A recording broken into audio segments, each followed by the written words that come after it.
How to fix post comment to story not working on Instagram in iPhone 11, 12 or 13. So let's start the video. First of all, open App Store and then search here Instagram. First of all, check your Instagram update. If your Instagram have any update, then here you can see the update option. After update your Instagram, your problem will be fixed. If it doesn't fix your problem, then go back to your home screen and open settings.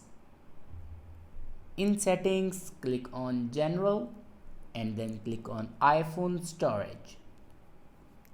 After clicking on iPhone storage, then scroll down and here you can see the option Instagram.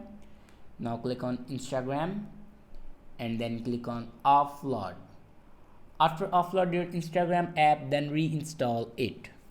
And after install your app, your problem will be fixed. And then open your Instagram and then open any comment like these comments and then press and hold on comment, and then here you can see the option add to story. Now click on it. Now here you can see the comment will be added to story. I hope this video is helpful for you. Thanks for watching.